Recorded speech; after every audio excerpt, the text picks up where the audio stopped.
فطرت ہے اسی پر پیدا ہوتا ہے. اسی کو رسول اللہ نے بیان کیا ہے صلی اللہ علیہ وسلم کہ کل مولود یولد علی الفطرہ.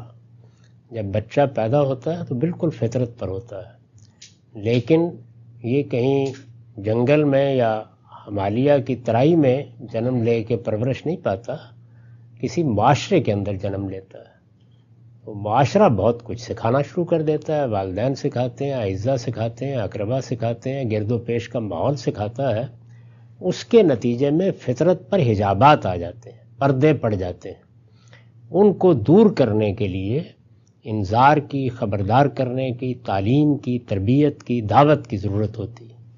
تو یہ جو دیکھ رہے ہیں آپ، یہ اصل میں انسان کا اختیار کردہ انحراف نہیں ہے، بلکہ وہ انحرافات جو جس طرح سے ارتقاء کو بیان کیا جاتا ہے کہ چھوٹی چھوٹی تبدیلیاں بہت بڑی بن جاتی ہیں، تو چھوٹے چھوٹے انحرافات جن پہ انسان شروع میں متنبع بھی نہیں ہوتا، وہ بڑھتے بڑھتے نظریات، افکار بن کے اس کی میراث کے طور پر اس کو ملتے ہیں، اور پھر وہ اپنے بڑوں پر اعتماد کر کے اس کو اختیار کر لیتا ہے.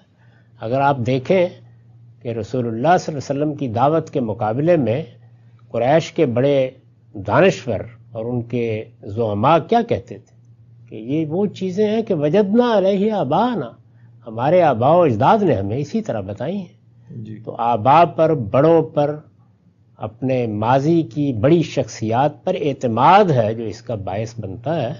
یہ کوئی فطرت کو فطرت سمجھ کر اس سے انحراف نہیں ہوتا.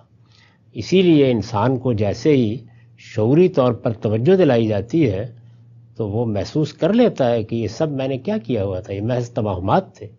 یہ سائنس کیسے کامیاب ہو گئی کہ انسان کو بہت سی مائتھالوجی سے، بہت سے توہمات سے نجات دلا دے. کیسے کامیاب ہو گئی؟ اس لیے کہ انسان اپنی اصل فطرت کے لحاظ سے استدلال اسی چیزوں کو سمجھتا ہے، ورنہ ممکن ہی نہیں تھا، چھوڑنے سے انکار کر دیتا. تو جو کام سائنس کرتی ہے اپنے دائرے میں وہی مذہب کرتا ہے، وہ اوہام سے اس کو نجات دلاتا ہے. لیکن انسان کا معاملہ یہی ہے کہ وہ اپنے بڑوں پہ اعتماد کر کے پے در پے چھوٹی چھوٹی چیزیں جمع کرتا چلا جاتا ہے جو بعد میں ڈھیر بن جاتی ہیں، اور اسی سے مذاہب، اعتقادات، تصورات وہ بن جاتے ہیں.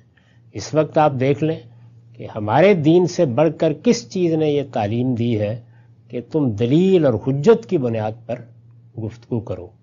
قرآن مجید جگہ جگہ یہ کہے گا تم عقل سے کام کیوں نہیں لیتے، تم سوچتے کیوں نہیں، تم غور کیوں نہیں کرتے، تم چیزوں کو استدلال سے کیوں نہیں سمجھتے. وہ جگہ جگہ یہ بتاتا ہے کہ یہ کیا حوالہ دے رہے ہو تم کہ ہمارے آباء اور ہمارے بڑے اور ہمارے بزرگ، یہ کیا بات کر رہے ہو؟ کیا تمہارے آباء اگر بالکل ہی احمق ہوئے تو پھر بھی ان کی پیروی کرو گے؟ یہ قرآن کے الفاظ ہیں. لیکن اس سب کچھ کے باوجود مسلمانوں کے ہاں یہ چیز علم کی بنیاد بن چکی ہے کہ ہم اپنے بڑوں سے کیسے انحراف کر سکتے ہیں. تو یہ اس بنیاد پہ ہوتا ہے، ورنہ یہ کہ انسان فطرت ہی پر پیدا کیا گیا. جو دوسری بات آپ نے فرمائی ہے کہ کچھ لوگ بدنام کرنے کو پیشہ بنائے ہوئے ہیں، دنیا میں ہر طرح کے لوگ پیدا ہوتے رہتے ہیں، اس میں پریشان ہونے کی کیا بات ہے؟ آپ نیک نام کرنے کے لیے پیشہ بنا لیں، اپنا کام کریں، صحیح بات لوگوں کو بتائیں. اللہ نے یہ دنیا اسی کشمکش کے لیے پیدا کی ہے. اس میں ایسا کبھی نہیں ہوگا کہ سارے لوگ خاموش ہو کے گھر چلے جائیں، شیطان بھی استعفیٰ دے کے جا کے کہیں شادی کر لے اور آپ سے کہے کہ آئیے اب آپ دنیا میں کام کریں. وہ سب اپنا کام کریں گے، آپ اپنا کام کریں.